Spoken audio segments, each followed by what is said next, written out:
episode of Late Night Craft Talk. Yes, it is late night. It is craft talk time. Woohoo! Well, so tonight we have an awesome guest. We have Tabitha, a published Native American poet, on tonight's show. We're going to be talking about the art of the spoken word. I am so excited. We've been wanting her to come on our show for a long time. Guys. So we finally convinced her. She decided we all were there. Yes, we had to make our show good enough for her. Gotcha. All right, folks. Did I introduce the video? Yes. All right, folks. We're going to play in part of the pre-show. We don't normally do this, but we're going to play a video that I recorded at the beginning of the pandemic where Patrick Stewart was reading poems every day. And I went, you know what? I can do that too. And so I was doing this thing. If Patrick Stewart can read poems, so can I. And I read as a poem, the lyrics to Garth Brooks' song, The Thunder Rolls. And we're going to reference this video when it comes to performing and realizing art, the art of poem and whatnot. We're going to reference that later in the show. And so we want to give this as kind of a primer. And there's a lot to cover tonight, so we decided to play it before the show actually starts. And shall we play a bit, Savea? Yeah. All right, this is the video we've recorded. I recorded, almost a couple years ago on Facebook of The Thunder Rolls by Garth Brooks, including the infamous fourth verse. Guys, just pay attention look at his teacup. Yes, the teacup. Okay, here we go. Hello, my name's James Hermes. And I recently saw a video of Patrick Stewart reading a sonnet, and he's doing it every day. And if Patrick Stewart can do it, so can I. Today's featured poem is a famous one from a famous poet. Today's poem will be The Thunder Rolls by Garth Brooks, and this is the full poem with the fourth verse. 3:30 in the morning, not a soul in sight. The city's looking like a ghost town on a moonless summer night. Raindrops on the windshield, there's a storm moving in. He's heading back from somewhere that he never should have been. And the thunder rolls, and the thunder rolls. Every light is burning in a house across town. She's pacing by the telephone in her faded flannel gown, asking for a miracle, hoping she's not right. They're praying that it's the weather that's kept him out all night. And the thunder rolls, and the thunder rolls. The thunder rolls, and the lightning strikes. Another love grows cold on a sleepless night. As the storm blows out of control, deep in her heart, the thunder rolls. She's waiting by the window when he pulls into the drive. She rushes out to hold him, thankful he's alive. But on the wind and the rain, a strange new perfume blows, and the lightning flashes in her eyes, and he knows that she knows. And the thunder rolls, and the thunder rolls. She runs back down the hallway and through the bedroom door. She reaches for the pistol kept in the dresser drawer. Tells the lady in the mirror he won't do this again, 'cause tonight will be the last night. She'll wonder where he's been. The thunder rolls, and the lightning strikes. Another love grows cold on a sleepless night. As the storm blows out of control, deep in her heart, the thunder rolls. I'm James Hermes, and I'm not jealous of Patrick Stewart. Thank you for watching. There was fancy, award-winning material. Yes, I really enjoyed watching you drink your tea, because you very clearly drank your tea very well. Thank you. It was a lot of work because I was trying to compare myself downward to Sir Patrick Stewart. I mean, who could compare himself to Patrick Stewart? Patrick Stewart is the best. Was the best. Now it is I. With my green screen and smaller audience significantly by exponential amounts. No, I disagree. No. Disagree all you want, because we agree to disagree, even though I agree with you. Because I'm just being difficult. Folks, share the show. Get it going. I'm sharing. Yes. So 10 more seconds to count down. I will start counting down, and Sabea will take turns as we go. Audience, get ready to count down with us. Hopefully you shared the show. We've done our part. And here we go. A few seconds left. And 10. 9. 8. 7. 6. 5. 4. 3. 2. 1. Let's No go! time. Woo! time for Late Night Craft Talk with hosts Sabea Kamori Yang and James Hermes. On this week's show, Tabitha Smith, emerging native poet. What did the poet say to Luke Skywalker? Metaphors be with you. Let's time to start the show.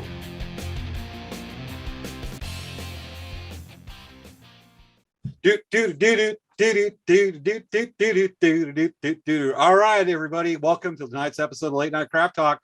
Savea, so glad you're back. Thank you. I definitely got my butt kicked by the booster. But I'm glad I got it. So if you do decide to do the booster, you're going to give yourself 3 days. 1, 2, 3. I had fever and just rested for 2 days.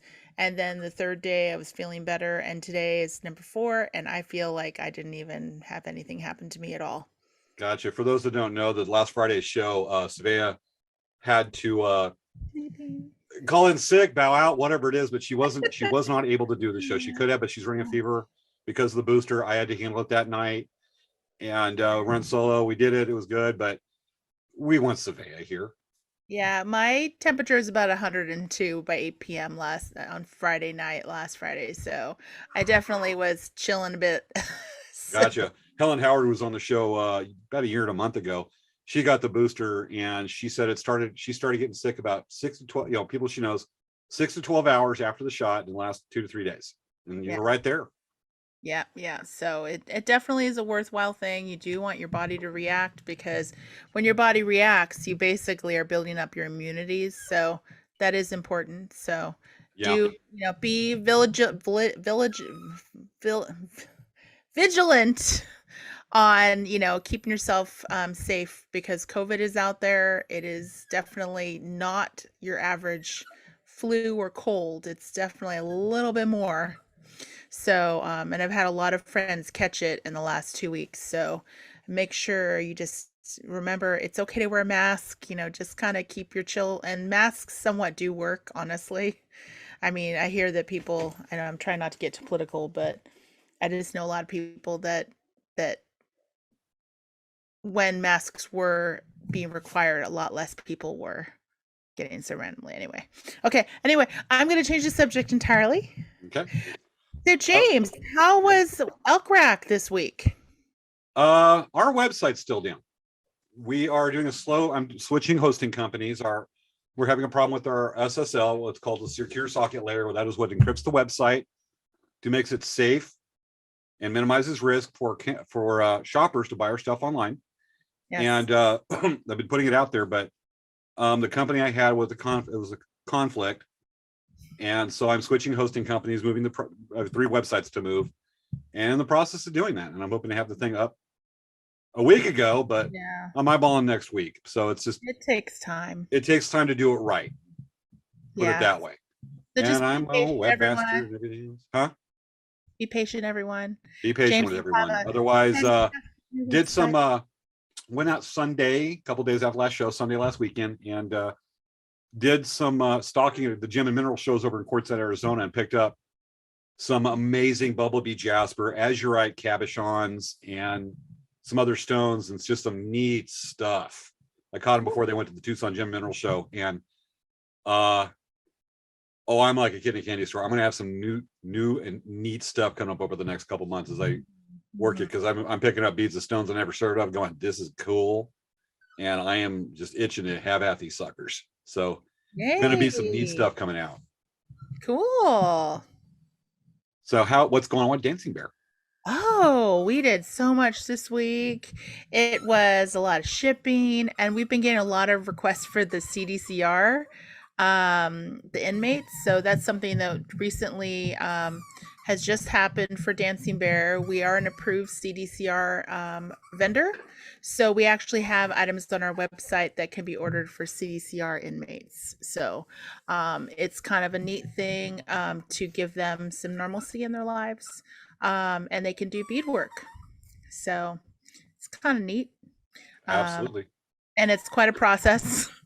So, but we're going to be sending out those catalog requests for them probably we're waiting for the printouts because we're doing some printouts. So it's taking a little bit of time. I think we'll probably be shipping them by next week.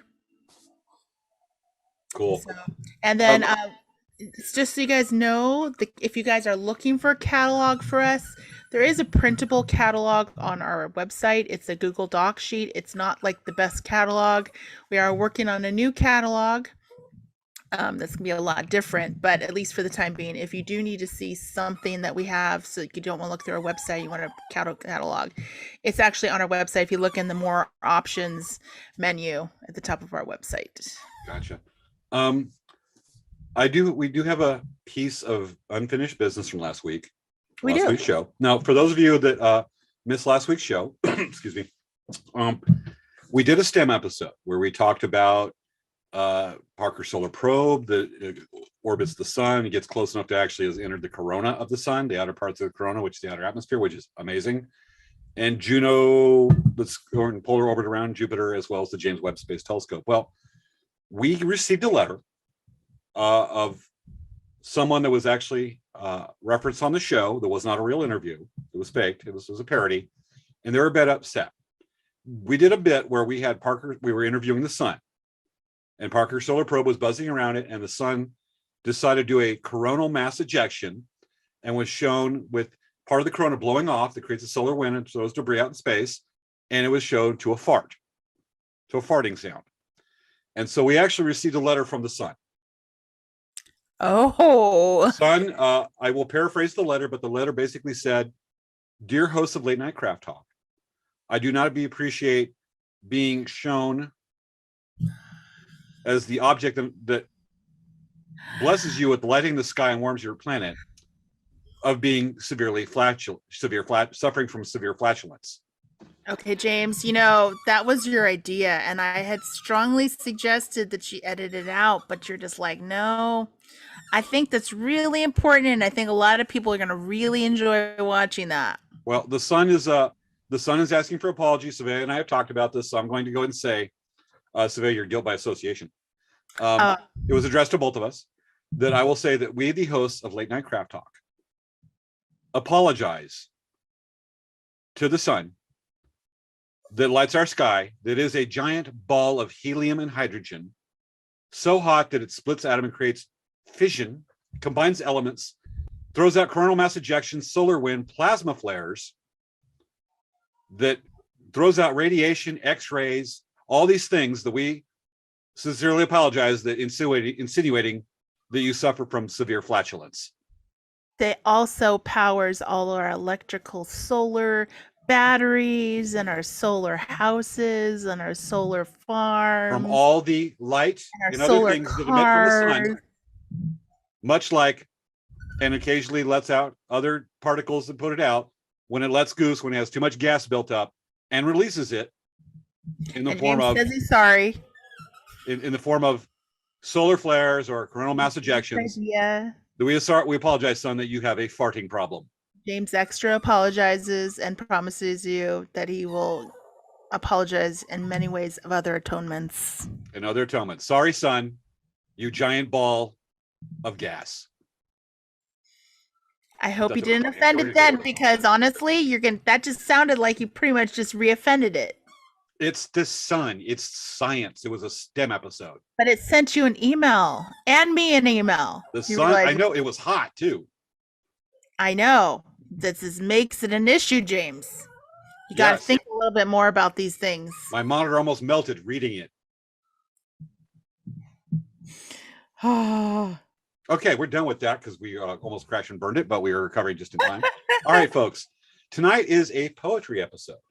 Yes, we have talking about the awesome gift. Guest. I'm so excited. Oh yeah, we're gonna be talking about the art of the written word and the way it can convey in art. Oh, wait a second. You know what? I think I need to read a bio.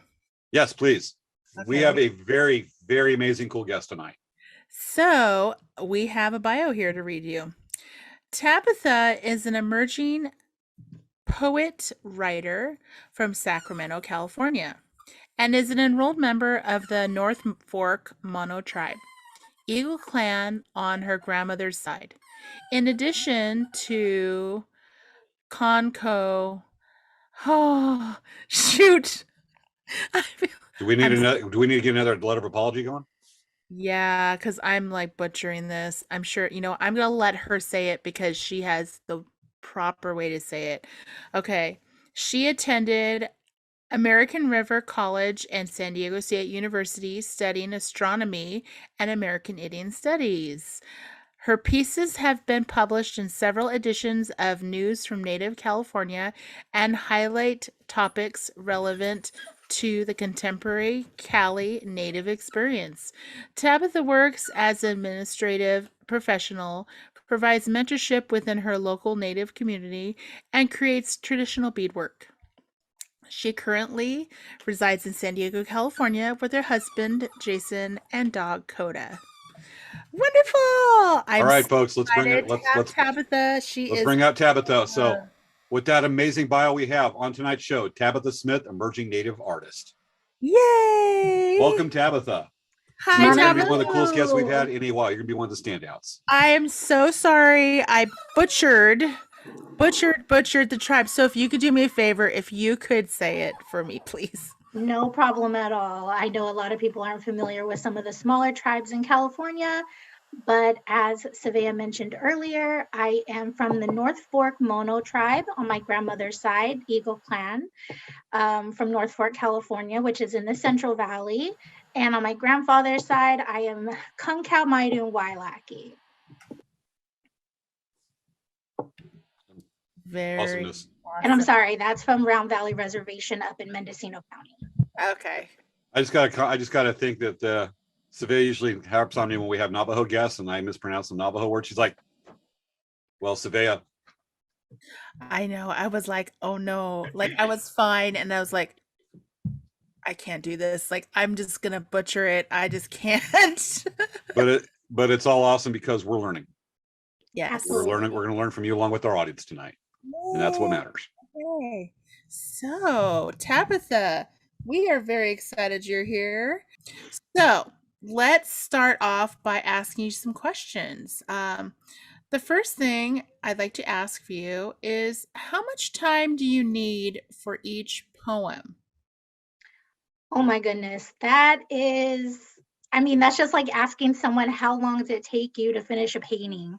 How long does it take you to finish any type of creative piece of work? And I think it could be something as quick as 10, 15 minutes. It could be something as long as years, because there are pieces that I constantly revisit and kind of tweak, to kind of just make it a little bit better than it was before, or to serve a different type of purpose. So yeah. it It's just really depends.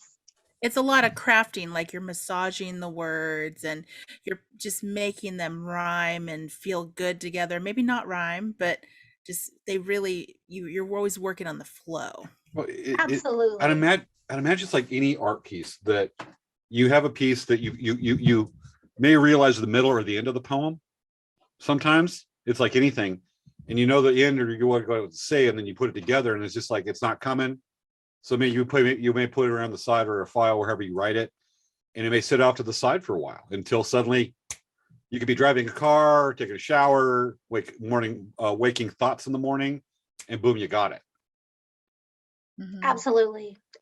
Just like with any type of craft, beads or painting or leather or anything, words and the syllables and nouns and adjectives, they're all a part of the mechanics that make up a poem. So Yeah. Well, yeah. we know that you've been doing beadwork and whatnot for Native crafts for quite a while, right? Native artistry. With that, what inspired you to create poetry? To take on that art form, the art of the word? Right. I feel that I've always wrote in journals. I've always been a journal writer since I was a child, and just kind of writing down your thoughts, feelings, emotions. As I got older, I actually realized that I have anxiety. I have generalized anxiety disorder that I was diagnosed with some years back. And, I realized that writing was a form of healing for me to be able to get all of those thoughts and emotions out of my mind, off of my heart, onto paper.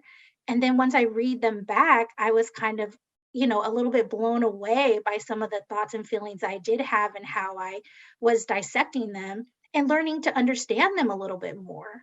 So that's actually how I started writing poetry. And then, just like with every other craft, I'm beading, I'm, out in nature, and all of the life around you becomes inspiration, right?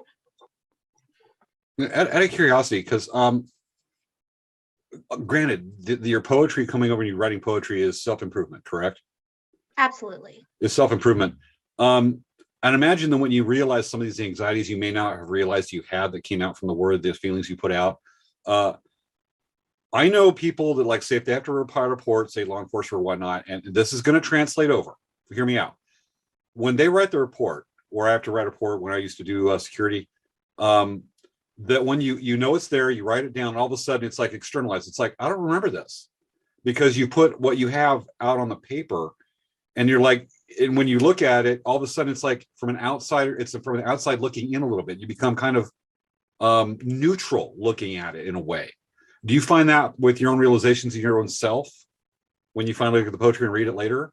Oh, absolutely. And I feel like, I've always been a strong writer. So even for work and proofreading essays and doing anything like that, when I go and I read a piece, one thing that I've been taught is, right, to remove the fluff. So I think in college, a lot of us are used to writing essays, and you're trying to meet that minimum word count, and you like try to just fluff it up to meet that minimum word count.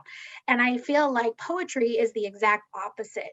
You're taking away all of that fluff to get to the meat and bones of it. And just like you said in a report, you don't need all the fluff. You need the basics, you need the foundation. And that's really how I see poetry. It's like the foundation. And just like with a scientific theory, how they say the more complicated the theory, we're probably not close to what it actually is. And the more that you simplify it, and the more that you get it down into layman's terms that people could actually understand and digest, you're closer to whatever you are trying to portray, and whether it's a thought, emotion, or scientific theory. There actually is an even really simpler poem called a haiku. There literally is a poem that's like this big, and it's called a haiku. So absolutely. I just had a moment of realization that I could, in a poem. I just wrote it down. You want to hear it? I don't know. Is it sure? Okay. This is conveying my fears and my realizations about the show and my co-host. Ready? We put it out there for our public. I'm going to put it out there now. Roses are red. Violets are blue. Okay. If you don't like Princess Leia, Sabea doesn't like you. For those of you who don't know, Princess Leia is Sabea's dog. Really awesome little cute chihuahua. Oh my gosh, that's really that fun. is hilarious. That's hilarious. Am I accurate? A little bit? So accurate. Okay. Yes, 100%. Gotcha. Who isn't gonna love that little dog? She's like so sweet. Like, she loves everyone. She may bark, but she loves everyone. Well, I bring out my sulcata tortoise, but she's 60 pounds, asleep at night, and not as cute as, and harder to dress in costumes. Not very affectionate. Oh my God, I would love to see. Actually, she is affectionate. A little too much, to the point that she'll crush your foot. Anyway, you are published, correct, Tabitha? I am actually, my 5th poem will be published this winter in the edition of News from Native California. I'm very excited, and it should be out. It's actually out in digital, and it's hitting mailboxes and newsstands now. I think we do have a picture of the publication. Should we bring it up? Yeah. Okay. News from Native California. And that beautiful picture that we had even on your intro, for the intro slide for you to come on. Awesome photo. God, it's an awesome photo. So it's the poetry. It's the poetry of the photo of the picture. Is that Thank you. That's coming out now, or that's like an older one? This is an older one. So I was actually, the piece that was featured within this edition is called California Queen, and I can read it for you all when we get to that part. Okay. But it just so happened to be a photo that kind of fit the essence, especially moving down here to Southern California from Northern California. We kind of have the surf culture, and I think, when people think of California, you think of, hey, dude, surfer dude, blonde hair, blue eyes, surfer girls. Yeah. And I think just to kind of as a contrast to that, I'm thinking, okay, well, here I am, a California native, to the blood, tied to the land. And, you have that sense of erasure. And so this photo was actually taken not with that thought in mind. This is actually a photo from one of our, it was just like a couple shoot that we did prior to even being married. And the photographer just captured it just so eloquently. And it goes along with that poem. So yes, News from Native California features all types of current events and features a lot of different types of artists and activists and educators from across Native California. And so if anyone, they have an online presence, you could check out their digital copies there, or you could also sign up to receive them. Gotcha. Matter of fact, let's look at, we have a picture of one of the inside of that magazine. And let's take a quick look at that. Here we have from the inside, News from Native California. In your poem, it reads, "The truth always has the last word." Is that the poem? Yes.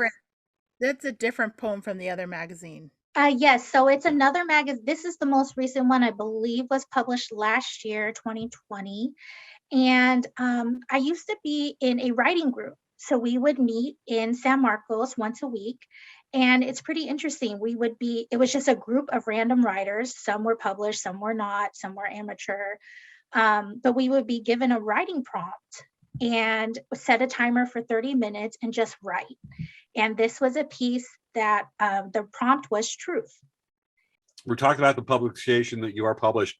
Do you mind sharing a couple of your poems with us? Yes, share with us some of your Sure. awesome work. Thank you. I'll go ahead and start with the first one because you have the photo up and it just goes along so well with it. The name of it is called California Queen. Bronze-skinned empress gilded in gold, ocean breeze swept locks illustrious and bold. Luminous smile radiates vivid as the sun. Noble energy flows endless as the valley rivers run. Splendid eyes bright as poppies in their peak. Roots regal like oaks, sturdy and deep. Glorious rule stretches vast as the beaches are long. Impeccable mind open, but culture sequoia strong. Lavish physique fertile like Yosemite in spring. Heart temperate as the Mojave, blazing supreme. Grandiose throne sits high atop the Sierra Mountain range. Sovereignty ancestral, unrelenting to change. Indigenous goddess reigning a millennial, so serene, second to none, she is the mighty California Queen. Oh, I have chills. Oh, that's awesome. I have goosebumps. I swear to gosh, I have goosebumps on my arms. I can see them, but I have goosebumps. Thank you. That was cool. I loved it. That totally outclassed my "Roses Are Red" poem. Yeah. By lots. No, well, James, I really thought you would like that one because I know that you do a lot of adventuring and kayaking, hiking, all of that. Savea, you do a lot of camping. And I think, for all of us, we're tied to the land in some way. And that was just a way for me to honor our Native women here and our Mother Earth as well. Yeah, that is a wonderful, wonderful poem. Thank you. So the next one I'll read is actually the one that will be published this month, and it's called Adornment, and it's about the process of beading and beadwork. So here it goes. Motionless, the needle hand sits as the tip of nylon thread presses through the microscopic hole. Initial resistance is met with acceptance as the fine fiber prepares itself for creation. On a large tray, a vibrant array of seeds are assembled into tiny mounds, each assigned with predetermined instruction, ready for launch to awaken a blank foundation of fabric. By the hundreds, they wait anxiously for selection. The slender needle gently dips into each pond of color, counting off in sets of integers to a code that mimics the pattern of the white veins of the petal of a bright red rose. Sun after days, moon after phase, this cycle repeats to reveal sections of perfectly curated rose. Aligned only by the presence of their neighbor, alone they are hope, together they are prayers.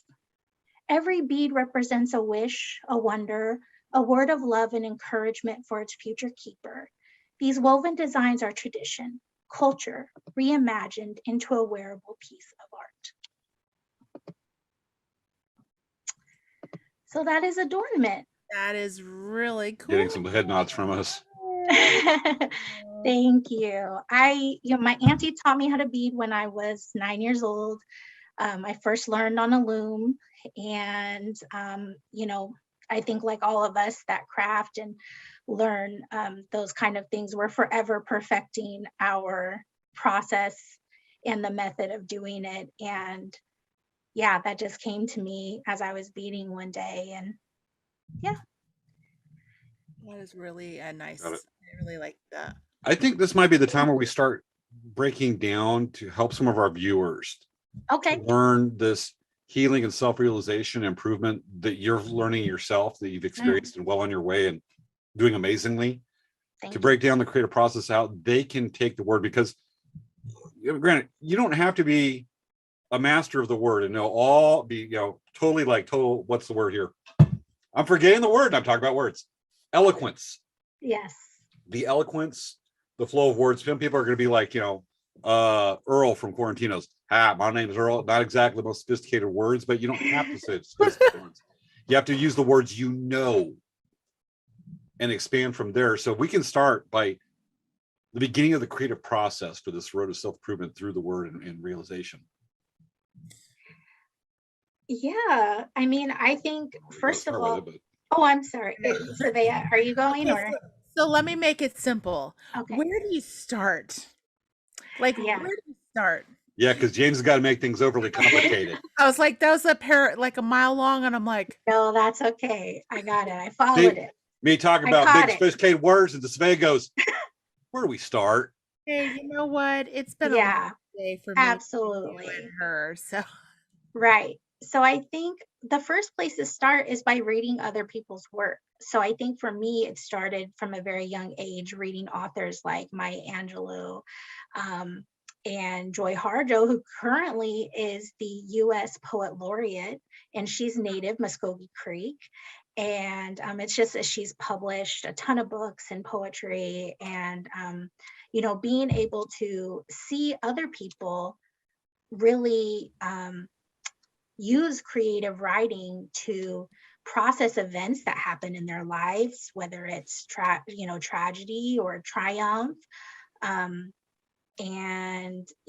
So starting with that, and then just writing, using a journal, writing on a piece of paper. A lot of people type. I hear people that type every morning, and just kind of a brain dump. Doing a brain dump, just getting these thoughts out of your head, off of your heart.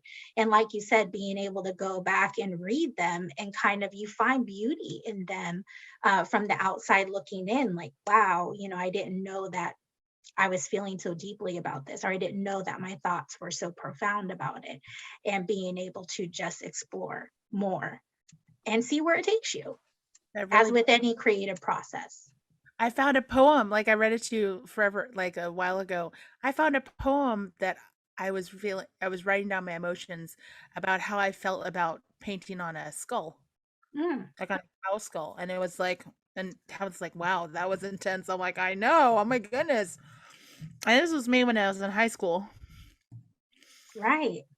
Yes. And I think that's the most important part for me is processing thoughts and emotions that are very complex, that may be hard for you to talk or discuss with anybody else. And the first thing to do is just to get it out on paper, get it out, typing, and being able to make art with it, and it could be fun as I have some pieces, like I said, I study astronomy, so you kind of hear, those thoughts and feelings kind of woven into the pieces, and being able to, I like to explore the mechanics of things, right? So just like with the beading, each and every part and piece, kind of dissecting it and being able to give emotion to those, and be a voice for those that don't necessarily are still finding the voice.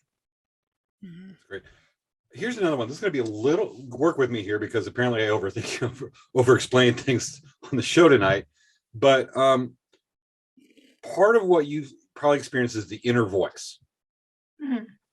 And do you find when your inner voice, it sounds differently than when you may read it out loud, than what you may think you sound like and what comes out, but you've tried reading your stuff out loud and you doesn't quite, it helps you formulate your voice, put it that way, your message. Yes, I feel like with some of my pieces, um, if when I read them out loud, it doesn't feel like something I would normally say in a regular Yeah. conversation. I, Yeah, Go ahead. I'm actually leading to something here is that Okay. with that, do you recommend that people practice reading if they're an aspiring poet, they can appreciate the poetry, they want to try their hand in it, try performing it. Oh, And absolutely. that's what I mean by like reading Okay. it out loud, Yes. hearing your voice, hearing that, and then Yes. be able to and use that as a training for yourself to appreciate the inflections of it. Right. I think absolutely. Because like I said, there's some poetry that rhymes, but not all poetry rhymes. And so when you do read your pieces and those inflections and how even the tempo of the words, right? Just like as with a sewing machine, you're sewing patterns or whatever the case may be, the tempo really can drive a piece. You pick up the pace and you get, just like with music, the beat picks up, and so your heart starts to race a little bit more and you're kind of anticipating what that next one is. I think with my style, I kind of slow it down because my mind is always racing, so I actually slow the tempo down a bit so that folks are still anticipating the next line or the next word, but just in a different way. You Gotcha. know, it almost feels like when you're reading poetry and you're performing poetry, it's almost like being an actor. Like you see the lines, and it's how when you're talking about delivery. Like, so if you have this like Shakespearean line, or you have like, oh, like like you pick whatever movie you like, right? And you take that line, that favorite line of your actor that you like, says this one line and it just makes sense, right? It's like how they delivered the line really conveyed the message, versus if they did it totally different, it would change the story entirely, right? So when you're saying like the intention of saying it slowly, or to say, the tempo, and it really, it affects how your poem is. So with that, we talk about the special word in visualizing. We talk about songs, and people realize that music is poetry. And during the pre-show, we did play that video that I recorded at the beginning of the pandemic that we did for everybody. Just kind of, we're going to start referencing it now. Where I read the Garth Brooks song, "The Thunder Rolls," with the fourth verse, and that's actually my train of thought here when we were talking about reading it out loud and knowing the performance of it to be able to appreciate it. And you can see my inflections as I'm realizing and get a mean face, get serious, and kind of slow down in the reading. Is that I'm gonna start to appreciate the nuances of it, and that's where I went with the question here a couple minutes ago. James, it'd be like, okay, when we start our show, be like, "Hi, folks. Sounds like a Thanks cold for start. joining us today. So what's Had a great week." Bueller? Or like, "We had a great week. It was Bueller. so much fun." It's like, okay, that really affects how the show is going to be like, "Yay!" or "Boo." Okay, anyway. Well, that's what we decided to do. Anyway, but with that, Tabitha, what do you think? What songs do you recommend that you feel help people appreciate the poetry of the song? Oh my gosh. There's so much music out there. And I think it really just depends on the genre that Let's that look at you. the poetic attributes, the poetic qualities of the song. I think all songs Because are some songs poetic.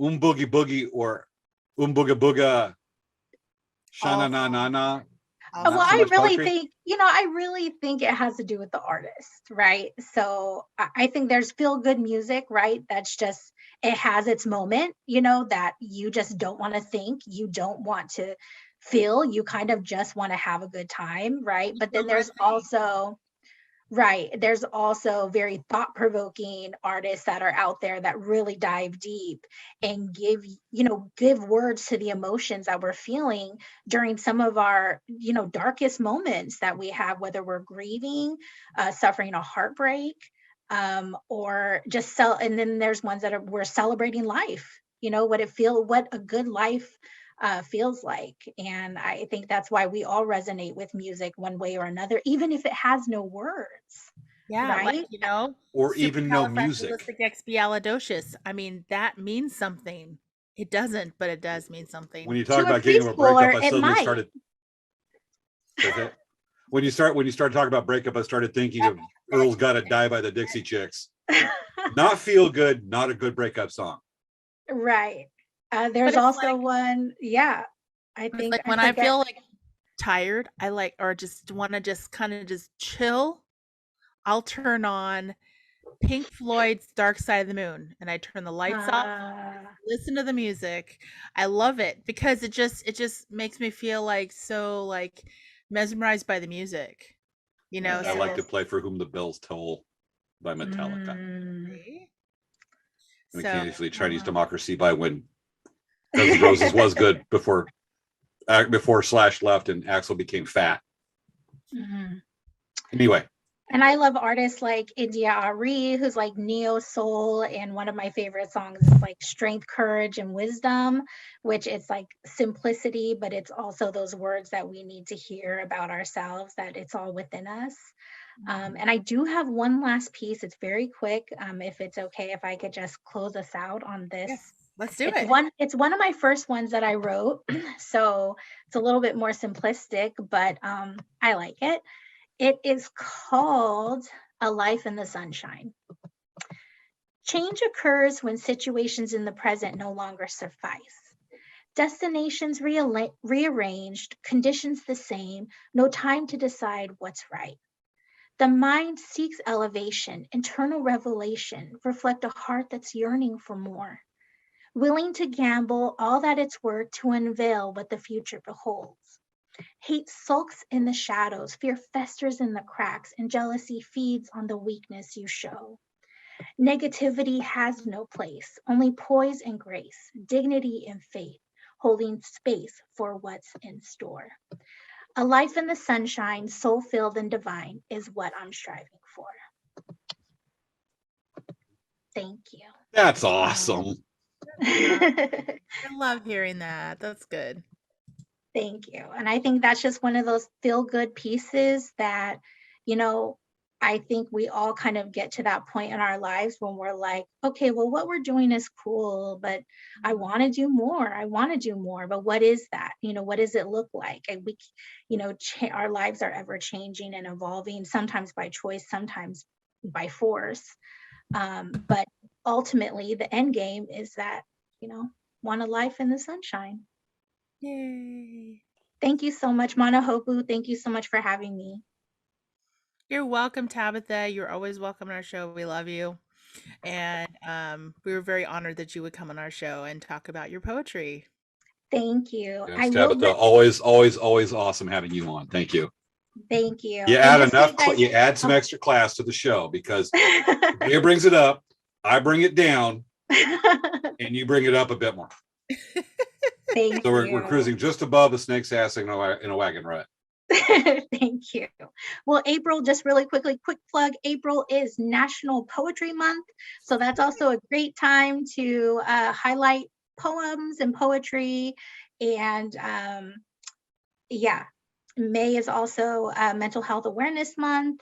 And those are also some really good times to use writing as medicine and provide prompts to your listeners who are so glad that you guys have provided this platform to showcase so many different artists and your own work as well. So thank you. Oh, Can thank I- you.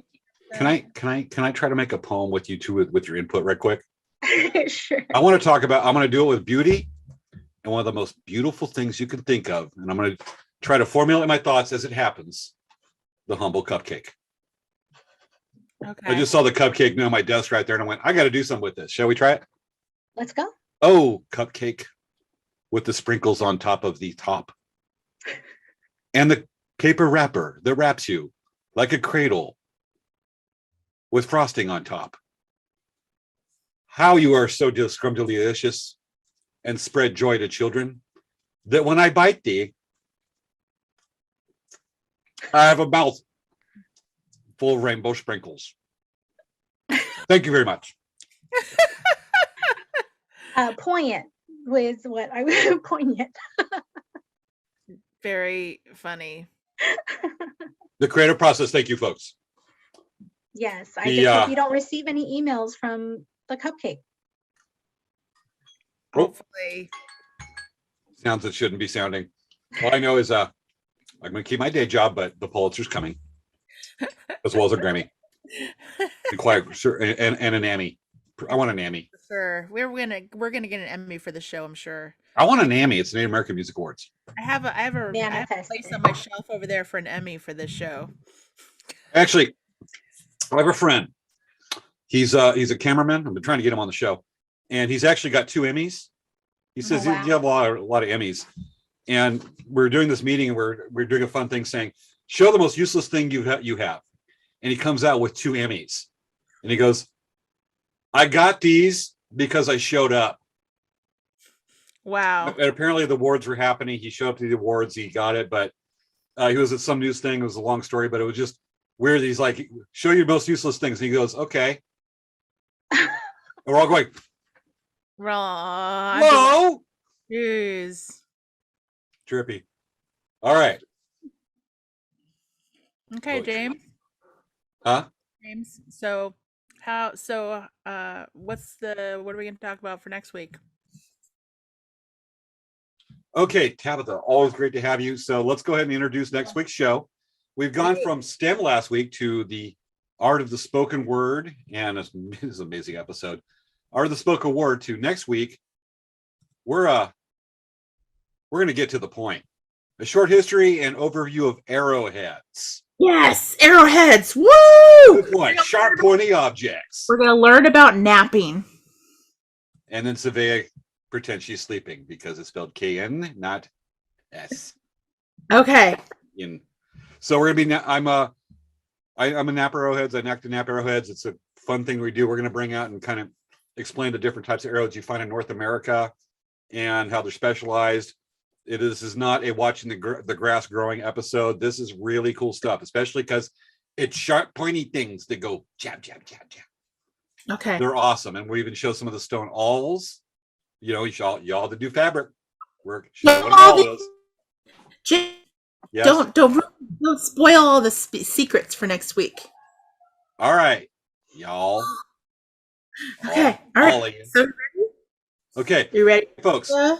They're gonna be a fun show. Let's go ahead and get this queued up. We're gonna dance it out, and this has been another episode. Again, Tabitha, thank you. Thank you, Tabitha. You're awesome. Yep. Oh, and then one more thing. We're gonna put Tabitha's information into the so you can follow her on Instagram. We're gonna put her Instagram handle in our description so that you can follow her because she's awesome. Absolutely. Because just don't say Insta like that one character we want to do away with, the influencer character. All right. Oh, okay. Her, yeah. Sava. All right, folks. This has been another. Now we're going to finally do it. We're going to dance, but this has been another episode of Late Night Craft Talk. We'll see y'all next week. Dance, I tell you, dance. Dance. Cue trap dance.